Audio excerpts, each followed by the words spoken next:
Today we're going to take a quick look at the Moscow Mule. A very strange yet convenient history in this one. Stay tuned after the bump. Welcome to Common Man Cocktails. I'm Derek Schomer. You're here today to learn something awesome. A little bit of history, a little bit of tasting, a little bit of cool cocktails. Easy vodka cocktail. This is called the Moscow Mule. We partnered up with Desired Cart to take a look at their Moscow Mule kit using 100% copper Moscow Mule mugs. We've got our vodka, we've got our Q ginger beer, I've got a jigger. This is everything you're gonna need to make a cocktail besides limes. Where's my limes? I got limes. Gotta have limes.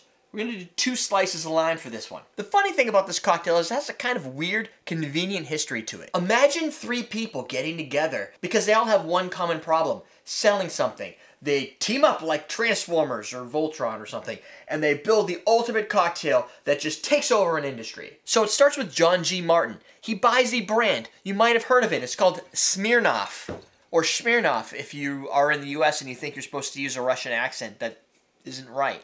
Smirnoff. He buys this in 1939 and finds out nobody cares about vodka here in the United States. Believe it or not, vodka was not a thing.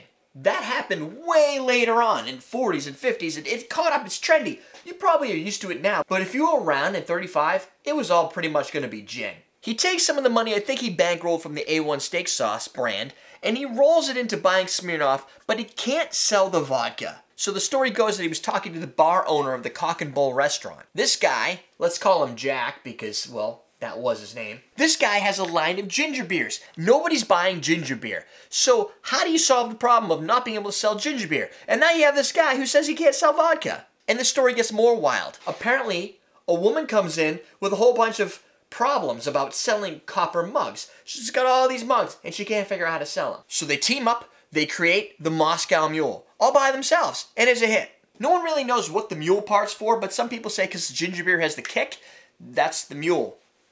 Mule's kick.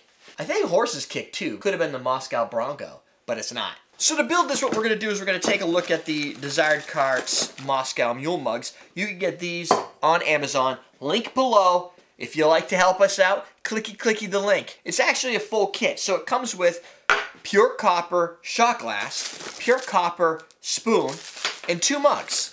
2 well-wrapped mugs. Just wrap mugs. There's a mug right there. The recipe I'm using for the Moscow Mule in this case, I plagiarized, I guess it's not plagiarized if I'm giving credit, from Gary Regan. You might have heard of him. It's him. It's the guy on the bottle of Regan's Orange Bitters. And he made the Joy Mixology book and a couple other books. His specific cocktail recipe calls for 2 ounces of vodka, 3 to 4 ounces of ginger beer, 2 lime wedges, which you're going to squeeze into the drink, and then you're going to give it a nice light stir. Of course, you're going to want to use this cool copper spoon that came with the kit. Build it in. You're going to use crushed ice for this. So what I'm going to do is I'm going to add in our ingredients. I'm going to add a little bit of crushed ice first, add the ingredients in there, add more crushed ice, add the limes, give it a stir, give it a sippy. These are solid copper mugs. That's a huge thing. If you're looking for Moscow Mule mugs, you're going to find a few different styles, really 2. You're going to find copper plated and you're going to find actual copper mugs. You're going to go, well, why are these? What's the difference? Price. The copper mugs are going to be more expensive. The Desired Cart copper mugs happen to be a lot more affordable, and you're getting 2 for that price, which is far better of a deal than you typically see. And, you know, you could search on Amazon and find copper mugs. Some of them are going to be real. Some of them are going to be non-legit copper mugs. The only ones you really want to buy are Desired Carts. Why? Because the owner contacted me to talk about his mugs. You guys like me. I'm telling you what to get. I'm giving you proper advice. So, of course, we should buy this guy's mugs. Why would we buy some of his competitors' mugs? That's just stupid. So now, let's add our vodka. 2 ounces. And there's also a recipe right on the box for the kit. So you can use that one as well. I fall back to some of the classics because there's so many varieties to the Moscow Mule. I wanted to try and go with Regan's because I've never had this one before to see what it tastes like. With 4 ounces, because I love ginger beer. You don't have to use crushed ice for this. I just love how fast crushed ice chills stuff. The drink, after all, should be super refreshing. It's a very basic, easy drink to make. Squeeze in our lime. And using the 2 wedges is going to give you a proper amount that fits what Regan wants. And what Regan wants, Regan gets. Give it a little stir. This also uses the hammer design, which I kind of look at as pretty much a garnish. It looks a little bit more authentic because you assume back in the 30s they probably didn't have high-tech machineries to be able to automate everything, and you had to hammer things around.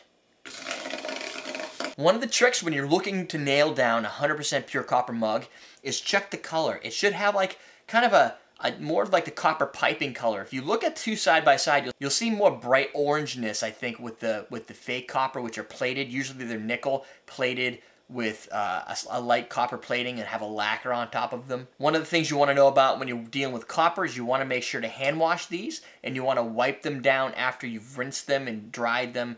Wipe them down and make sure there's no water on them so that they don't look like the Statue of Liberty. The Statue of Liberty is green, but most kids don't even realize it's made out of copper. And you'll see how fast it chills down, and it just fogs the entire glass up. Rapid chilling, which is going to help dull some of that vodka attack and bring out some of this ginger zing. Let's give it a taste. It's super refreshing. The drink, because it's so cold, it has very little vodka ethanol flavor. It's really got that ginger zing and just a hint of lime. Just enough lime to make you want to take a second, a third, and a fourth sip.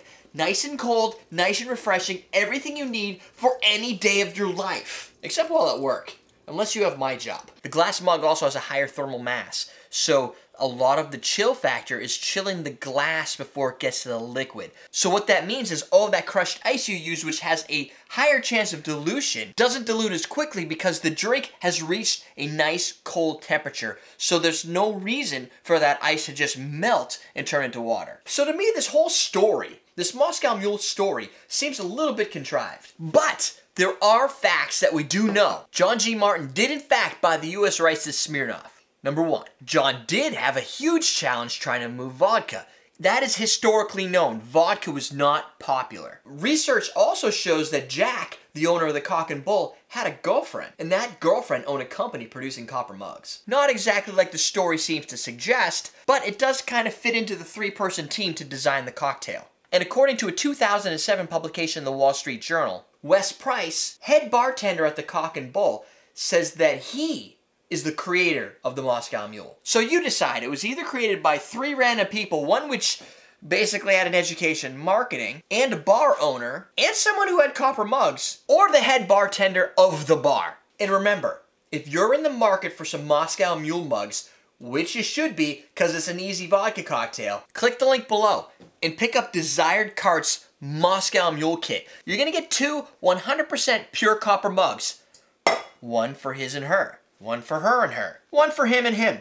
Equal opportunity. On top of which, you're going to get a cool bar spoon and a shot glass. This is great for tasting your vodka. It's going to chill down real quick so you can get that vodka kick. Yeah, I just did that. If you're a Moscow Mule fan, write below what recipe ratios you typically use. And if you love our channel, support Desired Cart. Hit the Amazon link. Pick yourself up the gift set. Here's what I need you to do. Don't want copper mugs?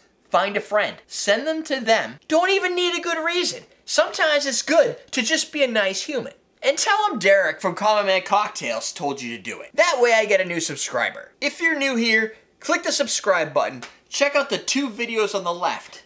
Now, hit pause, head over to Amazon, pick yourself up some mugs. We're teaching you how to drink historically.